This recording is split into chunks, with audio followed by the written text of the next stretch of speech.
As pessoas têm me perguntado como é que eu comecei. Eu sei que tem muita gente começando a vida e às vezes uma pitada de exemplo, né, vale mais do que mil palavras, né? Então, assim, o que eu posso dizer é que não foi fácil. Foi duro mesmo, muito duro. Primeiro eu comecei a juntar recursos quando eu era estagiário. Porque eu tenho uma filosofia de que quem ganha 10 tem que guardar 2. Então, quando eu ganhava um salário mínimo no estágio, eu guardava 20% do salário mínimo. Eu sempre guardei. Sempre guardei. Aí, primeiro, eu me lembro que eu arranjei um emprego, eu tive sorte, porque a empresa que eu estagiava me contratou. Então, eu comecei a juntar recursos do meu próprio salário. E eu juntei um determinado recurso e surgiu um terreno para comprar. Tinha uma construção inacabada no terreno. E a pessoa queria vender, era um preço bom, e eu tinha um carro e um tanto de dinheiro na poupança. Então eu vendi meu carro, fiquei sem carro, fui andar de ônibus. Depois eu comprei um gugel velho que quebrava no meio, eu vi o chão passar, tinha um buraco embaixo. Mas eu vendi o carro bom que eu tinha, peguei o dinheiro que tinha, comprei o terreno e a casa em construção. E dali em diante, tudo que eu ganhava eu botava ali naquela casa. Eu botei um servente, na realidade eu botei 2 serventes para trabalhar para mim. Contratei 2 serventes, em meu nome. E um servente eu ensinei a ser pedreiro. Eu ensinei ele a ser ajudante. Eu ia para lá no final de semana, ensinava ele a tirar esquadro, a tirar prumo. Eu fui o mestre de obra, né? Eu fui o cabo de turma, o mestre de obra. E fui ensinando a ele. Ele chegou a ser encarregado. Esse mesmo servente que começou a trabalhar comigo, um servente. Eu peguei um servente inteligente. É uma coisa assim, aprender a lidar com gente. No arriar das malas, a gente vê quem é a pessoa. E eu aí apliquei tudo que eu tinha, tudo que eu ganhava, eu botava ali dentro. Um saco de cimento, comprava um tanto de areia, um tanto de brita e fui terminando a casa, fui comprando as telhas, fazendo devagarinho. Demorei um ano e tanto para terminar a construção que estava lá. Então minha mulher às vezes dizia assim, eu vou comprar uma mala aqui. Eu dizia, não, olha, a mala custa 2 sacos de cimento. Então eu sempre comparava o que se comprava eu comparava com as coisas que eu ia gastar na obra. O povo pensava que eu era assim, mão de vaca, sabe? Com aquele cara ali que não gastava com nada, porque eu sabia que tinha um destino, aquilo ali. Então eu economizava. Se era para um restaurante melhor, eu ia por mais ou menos. E aí eu fui fazendo, depois que eu consegui concluir a casa, aquela casa já era um aluguel a mais, né? E a gente vai fazendo as coisas assim na vida da gente, é assim que tem que ser. Eu até falei um livro interessante que chama Pai Rico, Pai Pobre. Ele ensina mais ou menos assim, como é que a pessoa dá o sulavanco inicial, né? Como é que guarda, como é que se comporta. Para você crescer na vida, você tem que ser muito disciplinado. Você tem que se disciplinar, você não pode ir na emoção. Eu fazia a conta de tudo. Quando eu comprei o terreno, eu fiz a conta. A casa vai ficar tanto, o terreno eu estou comprando por tanto. É uma oportunidade? Vi a oportunidade na minha frente. Vendi meu carro, andei de ônibus um tempo, depois comprei um gugel velho, como eu falei. Houve um sacrifício inicial para aquilo ali. Não é uma coisa assim que a gente vai sair fazendo, é muito suor, lágrima e às vezes quase sangue para poder a gente fazer as coisas acontecerem, né? Aí depois a primeira casa aluga-se, né? E você aí já passa a ter uma folga maior, porque você vai ter o salário que você ganha com aquele imóvel que você alugou. Como eu já falei em alguns vídeos que eu gravei, incorporação imobiliária, essa parte aí, empreendimento imobiliário, você investir em imóveis é muito seguro e estável, é muito estável. Então aquilo você pode contar com aquilo ali pro resto da sua vida. O que você fizer no início da sua vida, fizer uma casinha, alugar, você vai ter aquilo ali pro resto da sua vida. Alguém pode morar, atrasar o aluguel, você ter dificuldade de botar, mas é seu, você vai continuar mantendo. Então você pode fazer um patrimônio com imóveis devagarinho, você que é engenheiro, você que é arquiteto, e não precisa nem ser engenheiro, nem ser arquiteto, tem muito padeiro que faz isso, tem muito mestre de obra que faz isso. Não é? Você está pensando sempre, fazendo cálculo, fazer um livro caixa para você mesmo. Você pode ter um livro caixa seu, e você deve, você pode não, você deve. Se você quiser crescer na sua vida, você tem que fazer. Quanto você ganha, quanto você gasta. Onde é que você pode cortar a sua despesa? Você se permite fazer alguns gastos extras. Tem que ser uma permissão sua de você para você mesmo. Então tem que ter para crescer na vida, você tem que ter um movimento, se ligar nessa coisa do investimento, está sempre pensando que tudo tem preço. o preço dá valor devido ao dinheiro, porque tem muita gente que não dá valor. Não que seja uma coisa importante, assim, porque é importante, mas não é a coisa mais importante da vida. Eu sempre digo que na vida não é o que a gente tem, é quem a gente tem. Mas a gente tendo quem, a gente vai buscar o que a gente tem. A gente vai buscar ter uma condição de um conforto na vida para poder se estabelecer, trazer paz para a pessoa, porque quem anda com medo de perder o emprego, de ter que buscar uma obra, de ter que aceitar uma determinada situação imposta, é um sofrimento para a pessoa. Aí depois que se compra, que se faz o primeiro empreendimento, o segundo tem que ser dentro de uma análise. Eu sempre fiquei esperando o melhor negócio. Eu busco, mas eu tenho paciência. Se eu buscar e não achar, eu não compro. Principalmente naquela época, que era mais difícil essas coisas. Eu buscava um terreno, às vezes eu buscava, não encontrava a oportunidade, eu aguardava a oportunidade. Eu estou novo, eu pensava, eu estou novo, eu não vou sair comprando qualquer coisa. O segundo empreendimento meu foi um terreno que surgiu pequeno, dentro de um condomínio. Quando eu vi o empreendimento, o terreno, eu imaginei, isso aqui não é só uma casa aqui. Isso aqui dão quatro apartamentos de 2 quartos. E aí naquela história de tudo, nada se cria, tudo se copia, eu comecei a visitar. Vilagens de 2 quartos, pequeno, do jeito que eu queria. Aí eu vi e digo, rapaz, é esse aqui. Aí eu mesmo fiz o projeto. Eu fiz o projeto arquitetônico, o projeto estrutural, eu fiz o projeto elétrico, hidráulico, eu fiz tudo. Peguei aquelas 2 funcionários que eu falei, que um aí já era ajudante de pedreiro, e botei lá. Continuei sendo mestre de obra, encarregado.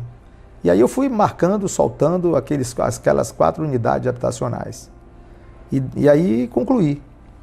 Não concluí assim rápido também não. Eu levei uns 2 anos para fazer, 2 anos e meio, para se fazer aquilo ali.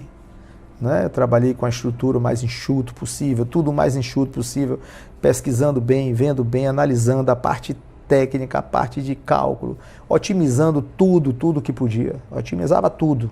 Era conta em cima de conta. É igual que eu digo, não pode ser na emoção. Tem que ser... Antes de fazer, eu fiz a viabilidade. Porque nem sempre quando você olha um terreno, você diz assim, eu vou construir isso. Bom, se eu construir isso e se eu for vender, eu ganho com isso? Essa é a viabilidade econômica que todo engenheiro deve fazer. O engenheiro ele não pode ser motivo, né? Ele não pode se apaixonar pela coisa, esse termo, né, que eu estou falando. Ele tem que ser prático. Ele tem que ser prático. Quando eu vi o terreno, eu gostei dele, mas procurei não me envolver emocionalmente. Fiz os cálculos de viabilidade, tudo como eu venho ensinando. Tá? Usando o CUB, vendo o resultado, o que é que ia dar. Fiz o estudo do aluguel, quanto daria de aluguel por mês, se seria 1%, se seria 1,5%. Tudo muito bem estudado. Aí depois eu fiz um cronograma dentro do que eu podia contribuir, vi o tempo que eu ia passar fazendo aquilo ali. E quanto tempo ia resultar para poder concluir aquilo ali. E aí eu fui e fiz da mesma forma. Ia sair quando eu pensava em gastar um dinheiro extra, assim, com uma coisa muito... Né? Nessa hora aí eu já estava com um carro que eu tinha comprado, um carro usado, né? Já não estava com o gugel que quebrava no meio. Então eu já fui, vamos dizer assim, utilizando daquele primeiro aluguel que tinha daquela casa, gastando ali também. É claro que a gente vai crescendo na empresa que a gente trabalha, a gente começa a crescer o salário, né? Alguém tem uma gratificação, aí as coisas acontecem de uma forma mais rápida, né? E aí, vamos dizer assim, ao mesmo tempo, eu aconselho que vocês que vão começar a serem empreendedores, arranjem um custo fixo, arranjem um emprego, nem que não seja na área, mas arranjem alguma coisa que possa dar o sustento de vocês. É muito importante isso aí, você ter o sustento. Tá? Se quem tiver pai rico, que peça o pai, me sustenta aí enquanto eu faço meu patrimônio aqui.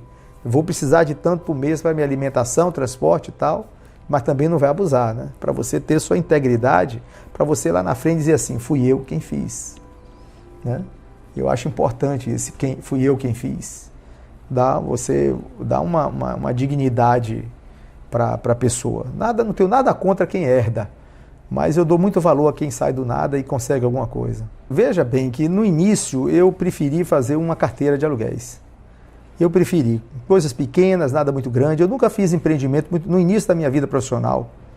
Eu nunca fiz empreendimento muito grande. Porque eu acho que o empreendimento muito grande, a pessoa demora muito, bota muito dinheiro numa cesta só e você demora muito de ter o retorno. Então, se eu vou fazer um prédio, passar 4 anos fazendo um prédio, eu prefiro fazer um menor em 1 ano e meio e ter o retorno a partir de 1 ano e meio. Não sei se vocês estão compreendendo. Eu acho que o tamanho do negócio tem que ser o tamanho seu para fazer em curto prazo. Se você capitalizar, para você quiser capitalizar através de aluguéis, você tem que ser de tanto em tanto, pequeno. E outra coisa, se você faz um empreendimento grande e não aluga, dá um problema ali, você tem um problema com todos. Se você faz 3, tem um problema com um, você vai melhorando ele enquanto os 2 estão alugados e dando uma condição para você fazer mais coisas com o que você construiu. Então, eu aconselho, pelo menos no início, se você puder fazer uma carteira de aluguéis, pode ser uma coisa boa, antes até de fazer uma incorporação imobiliária. Assim, são 2 tipos de negócio. Eu já vi gente que já preferiu diferente. Eu fiz isso porque eu estava numa condição que dava para fazer isso. Mas eu já vi gente também começar a fazer empreendimento. Imagine que você faz um vilagezinho de 5 unidades. Dessas 5 unidades, a cada vez que você termina, um é seu. Se você faz um por ano, em 5 anos você tem um vilage desse, inteiro seu. Eu já vi gente fazendo isso também, fazendo para vender, chamando gente para parceria. Isso vai muito de acordo com o perfil da pessoa, o perfil de negócio da pessoa, né? Então, eu aconselho isso aí, eu aconselho que você, a decisão de fazer, você vai ver onde é que você se encaixa melhor. É uma decisão que deve ser sua. Você se encaixa melhor em primeiro fazer a carteira de aluguéis, para poder criar uma base ali de sustentabilidade, e daí para diante. Você ir fazer um negócio para vender, uma incorporação, ou você vai sair fazendo incorporações para ir ganhando de um em um, e também fazer sua caixinha, sua carteira de negócios de aluguéis ali. Isso aí é cada um. Eu não vou dizer assim, faça isso nem faça aquilo. É o perfil de cada um. É claro que se você faz as incorporações imobiliárias, o retorno é mais rápido. O risco é maior, mas o retorno é mais rápido. Se você fazendo a carteira de aluguéis, você tem que ter um plano de um emprego, alguma carreira que você esteja fazendo em um determinado setor, que eu fazia isso também. Eu sempre quis fazer obras muito grandes e se não fosse a empresa que eu trabalhava antes, eu não teria tido a oportunidade de fazer grandes obras antes de montar minha empresa. Então eu tinha 2 objetivos. Eu tinha um desenvolvimento intelectual profissional e desenvolvimento financeiro. Eu queria que uma coisa fosse em função da outra. Eu não queria uma coisa só financeiro, mas só fizesse casa até não sei quantos andares, não. Eu queria também que a minha experiência me desse, né? A minha vivência me desse a oportunidade de fazer grandes obras, grandes edificações, prédios bonitos, feitos por arquitetos competentes, obras de fachada, como eu tenho no meu portfólio. Então, houve, na realidade, um planejamento. Eu sempre procurei planejar a minha vida, sempre dando 2 opções, uma carta na manga, outra na outra, para não ficar com uma coisa só. Eu acho que quando você faz assim, você vai, é como se fosse um jogo de xadrez, que você vai botando as peças, até chegar lá na frente e dar um checkmate. Né? Então, é o que eu posso falar nesse momento aí, e eu vou continuar falando mais.